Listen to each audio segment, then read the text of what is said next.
نازل ہوا تو رمضان بن گیا، تو صاحب قرآن جب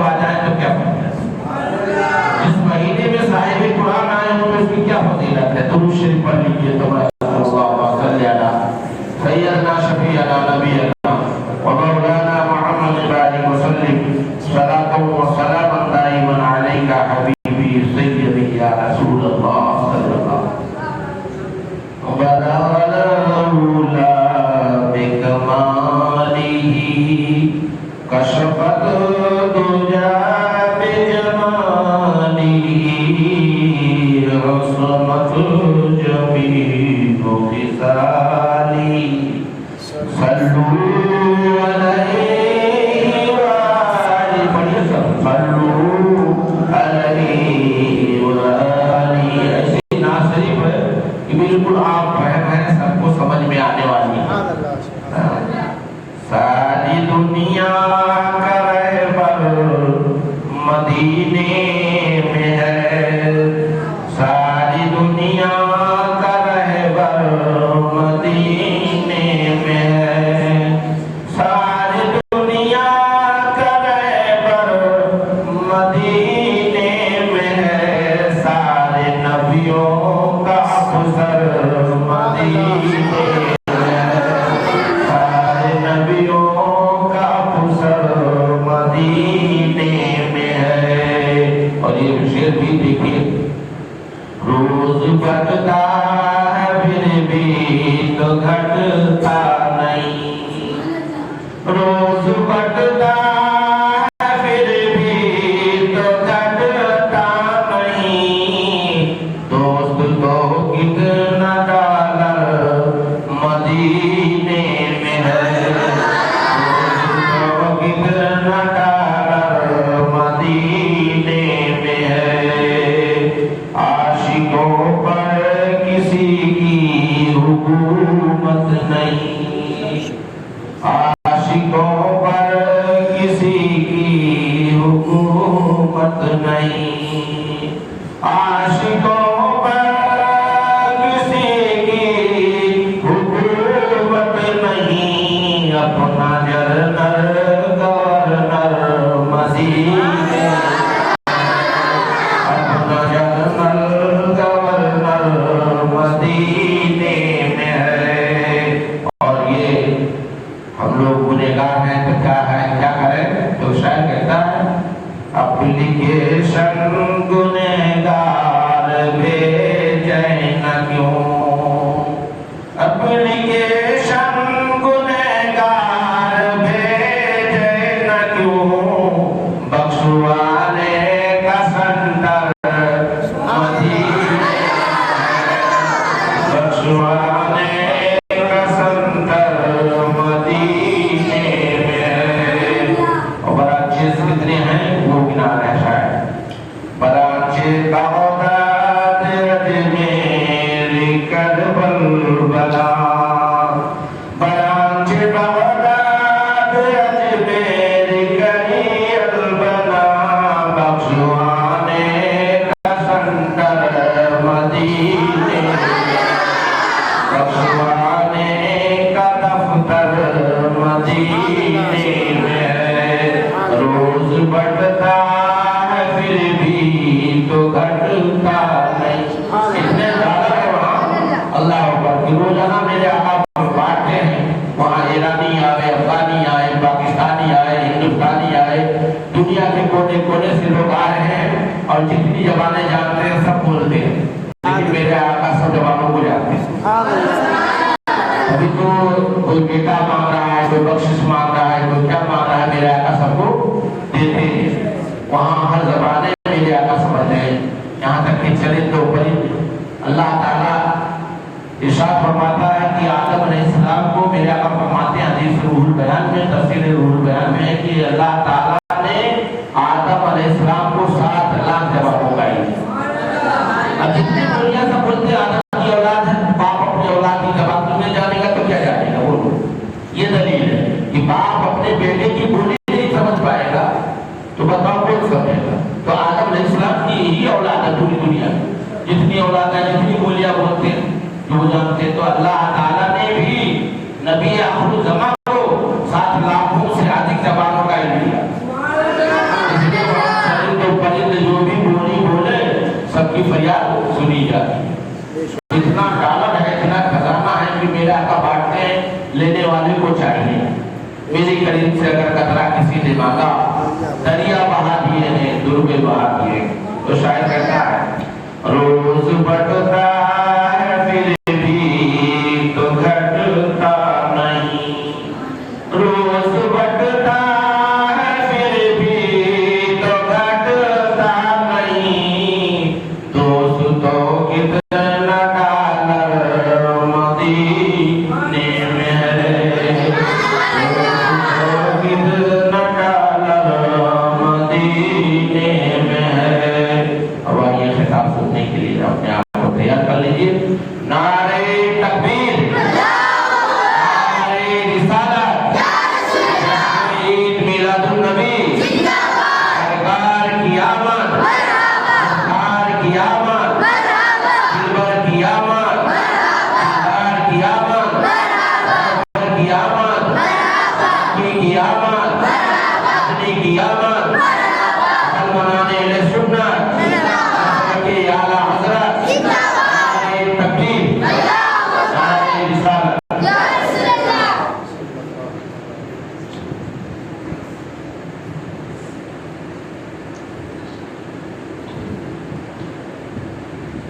السلام علیکم ورحمۃ اللہ تعالیٰ وبرکاتہ۔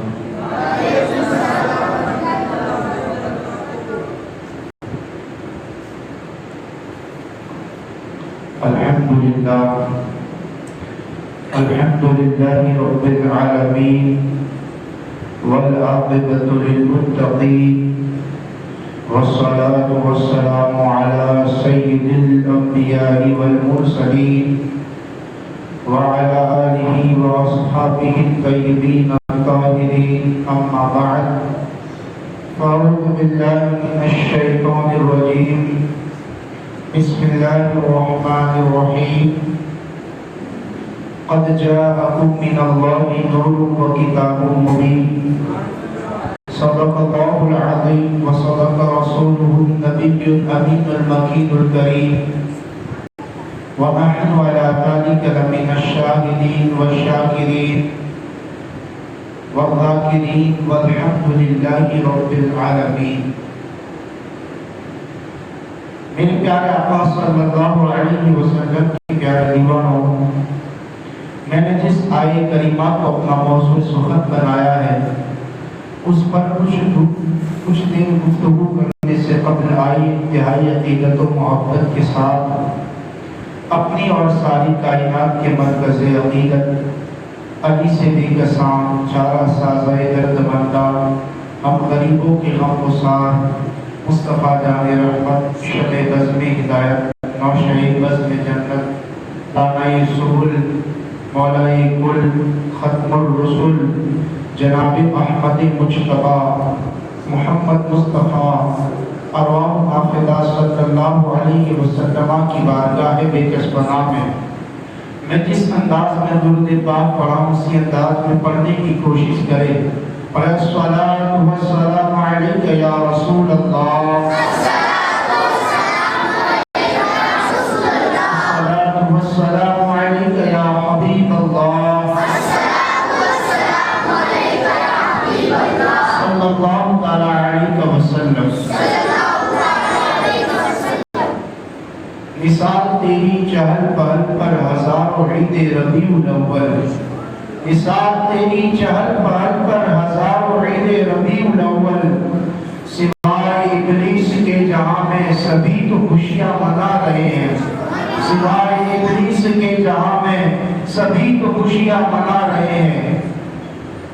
سرور کہوں کہ مالک کو مولا کہوں تجھے، باغ خلیل کا گل زیبا کہوں تجھے، تیرے تو وصف عیب تناہی سے ہے بری، حیران میرے شاہ میں کیا کیا کہوں تجھے،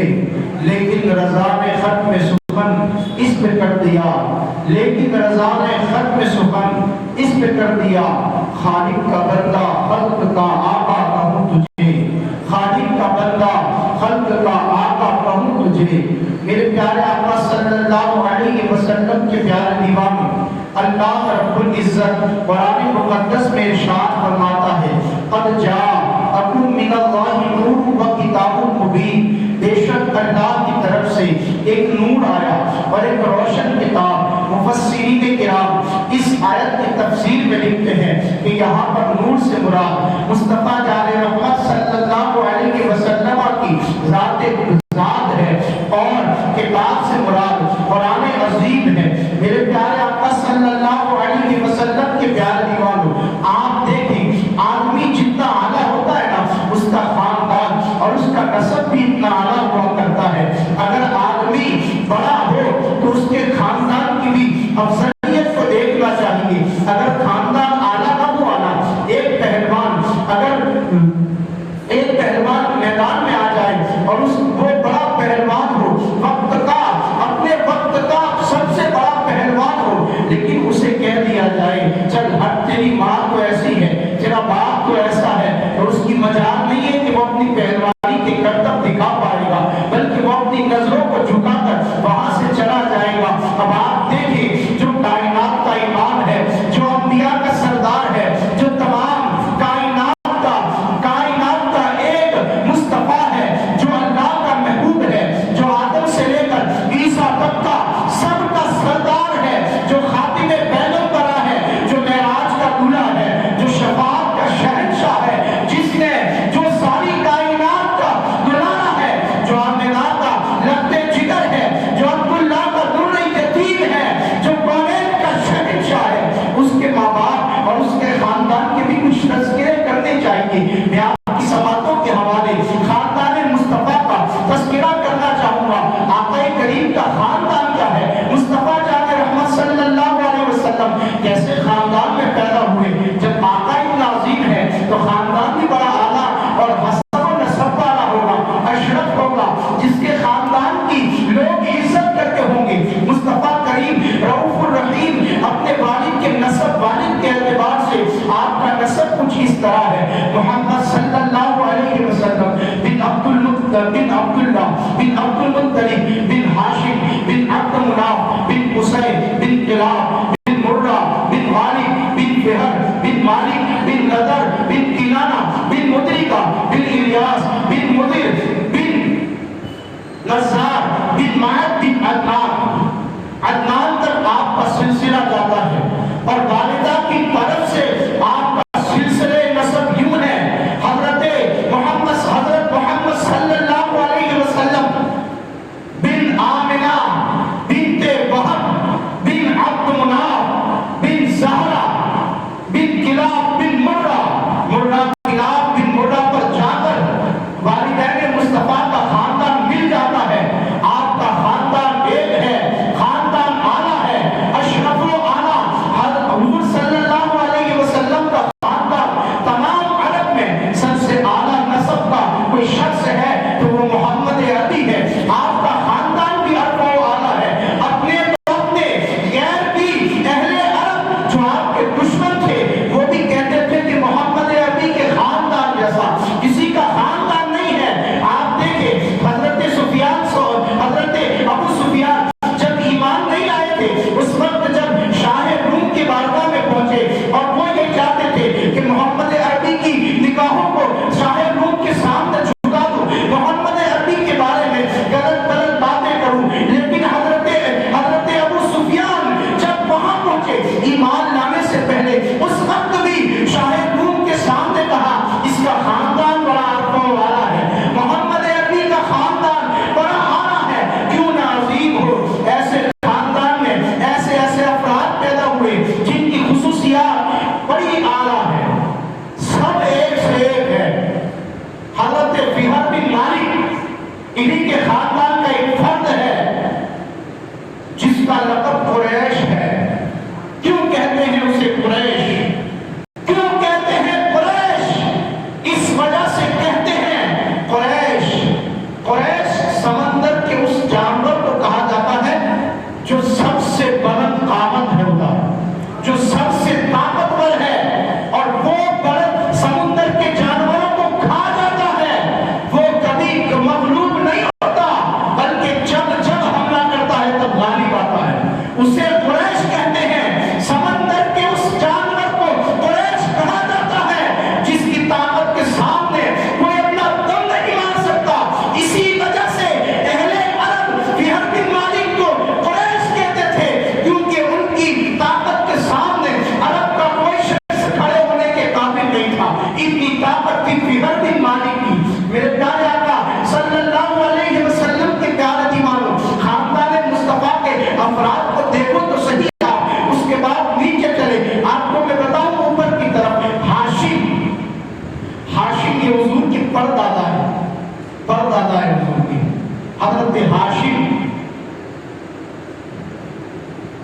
ان کا نام اصل جو ہے عمرو ہے، لیکن ان کو ہاشم کیوں کہتے ہیں؟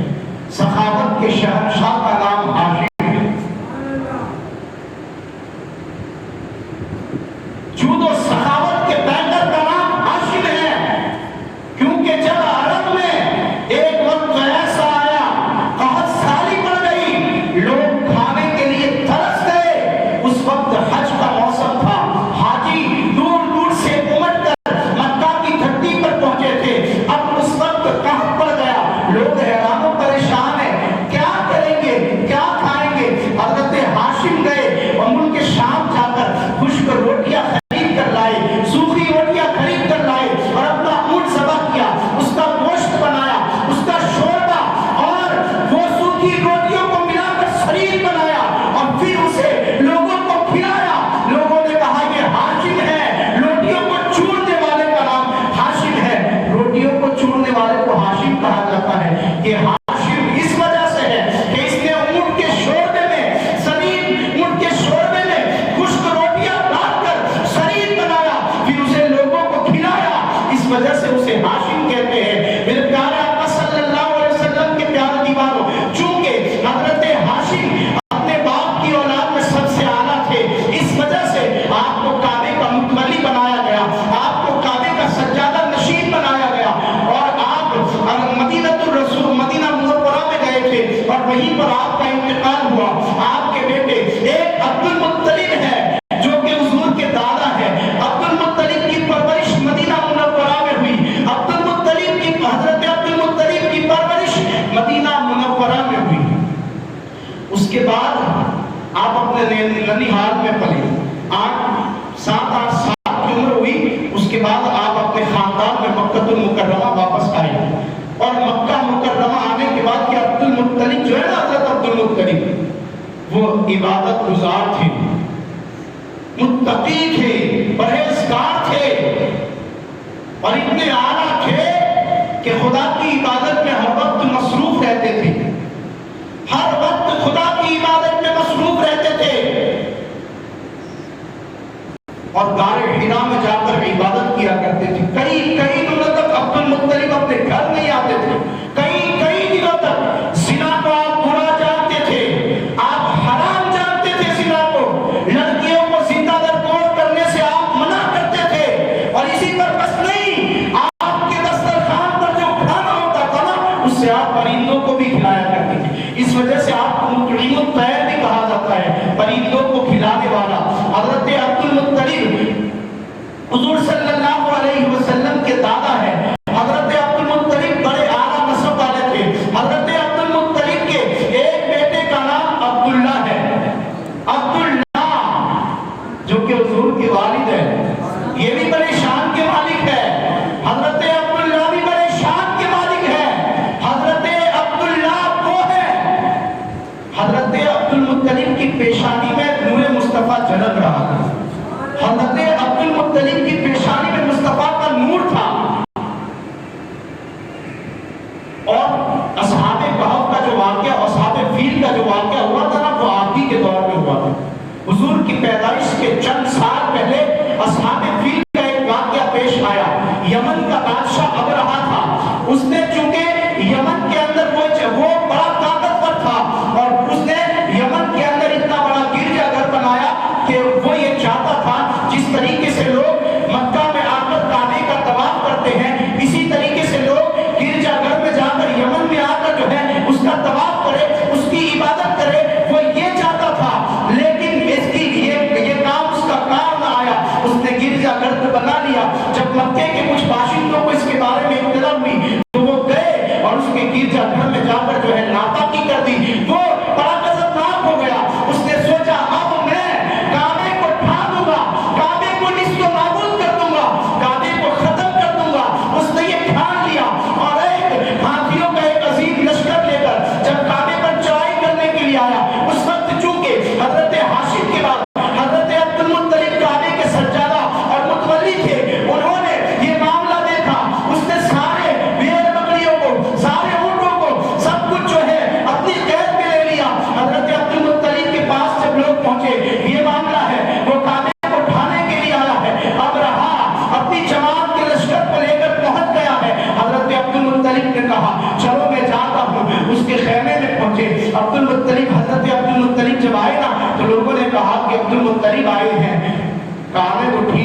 ابرہا نے جب حضرت عبد المطلب کو دیکھا تو پیشانی میں نور مصطفیٰ کا تو پیشانی بڑی چمک رہی تھی، تو آپ کی تعظیم و تاکید کے لیے وہ کھڑا ہو گیا، تعظیم و تاکید کے لیے کھڑا ہو گیا، اپنے تخت پر بٹھایا، کہا عبد المطلب بولو کیا بات ہے؟ حضرت عبد المطلب نے کہا جتنے میرے اونٹ تو نے لیے ہیں وہ سب دے دے، مجھے دوسرا کچھ نہیں چاہیے۔ اب رہا سوچنے لگا، کہا عبد المطلب میں تو تم کو بڑا آنا سمجھتا تھا، لیکن تم تو میری نظر میں چھپ گئے، میں تو کعبے کو اٹھانے آیا ہوں اور تم تو کعبے کی کوئی بات ہی نہیں کرتے ہو، اپنے اونٹوں کی بات کرتے ہو۔ حضرت عبد المطلب نے کہا اے ابرہا اونٹ میرے ہیں تو مجھے دے دے، کعبہ خدا کا گھر ہے، اس کی حفاظت کرے گا، خدا کا گھر ہے وہ اس کی حفاظت کرے گا۔ عبد المطلب اونٹ لے کر چلے گئے، اعلان کیا گیا سب لوگ اپنے اپنے گھروں میں سے اپنے جانوروں کو اپنے مال کو لے کر جو ہے پہاڑوں پر چڑھ جاؤ۔ اب پہاڑ پر چڑھ دیے گئے، حضرت عبد المطلب کعبے کے سامنے گئے، وہ چونکہ مستجاب دعوات بھی تھے، جو دعا کرتے تھے مولا قبول کرتا تھا، وہ ایک خدا کو ماننے والے موحد تھے، اللہ کی بارگاہ میں آئے اور کعبے کے سامنے کھڑے ہو کر کہتے ہیں مولا سب اپنے اپنے گھروں کی حفاظت کرتے ہیں، آج تو تیرے گھر کی حفاظت کر لے۔ اتنا عظیم لشکر ہے، ہاتھیوں کا لشکر ہے۔ حضرت عبد المطلب یہ کہہ کر اوپر چڑھ گئے، پہاڑی پر چڑھ کر آپ خدا کی قدرت کا نظارہ دیکھنے لگے۔ دوسرا دن ہوا نا، ابرہا نے حکم دیا، جیسے ہی کعبے کی طرف وہ لوگ بڑھے، اللہ رب العزت نے ابابیل کا لشکر بھیجا۔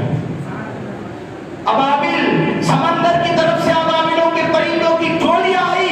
اور ٹولیوں نے آ کر ایسا کرتب دکھایا کہ ہر ایک کے اوپر ان کے جو ہے پنجوں کے اندر تین اور پروں میں تین کنکریاں تھیں۔ انہوں نے جب کنکریاں زمین پر پھینکی نا تو جو ہاتھی پر بیٹھا ہوا تھا اس کے سر سے نکل کر ہاتھی کو چیرتی ہوئی زمین پر گری۔ ایک چھوٹی سی کنکری، رب چاہے نا تو کنکری سے بھی بڑے بڑے ہاتھیوں کو ختم کر سکتا ہے، اور رب چاہے نا تو ایک ذرے سے بھی انسان کو وجود بخش سکتا ہے۔ رب کا کرم ہے، رب کی قدرت ہے۔ آپ دیکھیں تو پھر ہوا یوں کہ سارا کا سارا اس کا جتنا لشکر تھا سب کھڑا ہو گیا، سب کھڑا ہو گیا اور کعبے کو کچھ نہ ہوا۔ کعبہ اپنی جگہ پر محفوظ ہے کیونکہ وہ خدا کا گھر ہے، اس کی حفاظت خدا نے کر لی، اور اسی وجہ سے قرآن میں اللہ رب العزت نے اس کا ذکر کیا ہے۔ أَلَمْ تَرَ كَيْفَ فَعَلَ رَبُّكَ بِأَصْحَابِ الْفِيلِ أَلَمْ يَجْعَلْ كَيْدَهُمْ فِي تَضْلِيلٍ وَأَرْسَلَ عَلَيْهِمْ طَيْرًا أَبَابِيلَ تَرْمِيهِم بِحِجَارَةٍ مِّن سِجِّيلٍ فَجَعَلَهُمْ كَعَصْفٍ مَّأْكُولٍ۔ یہی ذکر ہے قرآن میں،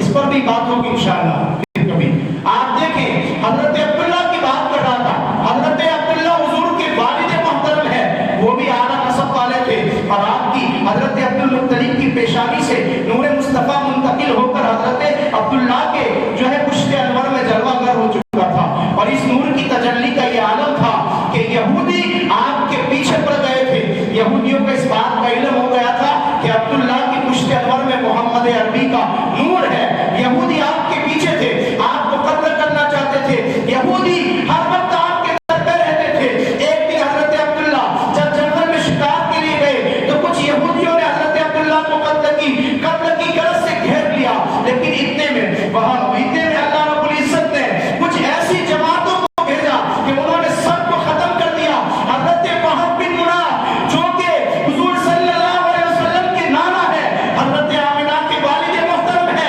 حضرت عبداللہ کے سسر ہے، جب وہب بن مناف نے دیکھا کہتے ہیں میں دیکھ رہا تھا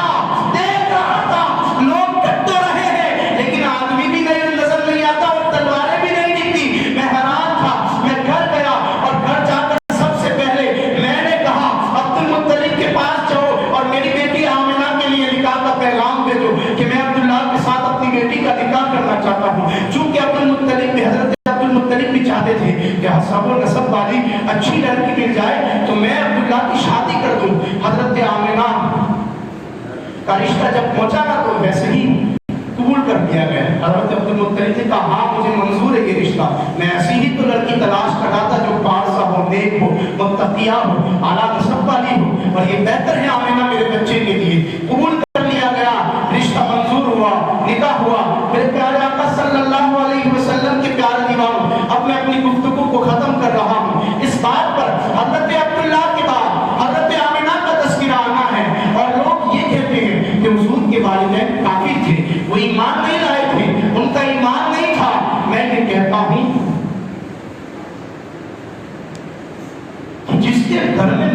پڑھے عربی ہو جو ایمان کی جان ہو وہی انہی کے ماں باپ ایمان والے نہ ہو، یہ کہاں سے ممکن ہے؟ کیسی بات کرتے ہو آپ لوگ؟ علماء متقدمین کا یہ مسلک ہے کہ نبی کے خاندان کے کسی بھی فرد کو کافر نہ کہا جائے اور ان کے مومن کہنے میں بھی ثبوت، لیکن علماء متاخرین جو اس دور کے علماء اور آگے کے متاخرین علماء، علامہ جلال الدین سیوطی، شیخ عبدالحق محدث دہلوی، علامہ قرطبی اور تمام بڑے بڑے علماء محققین نے اس بات کو لکھا کہ حضور کے ماں باپ جنتی ہیں اور مومنین ہیں۔ حضور کے ماں باپ بھی نہیں،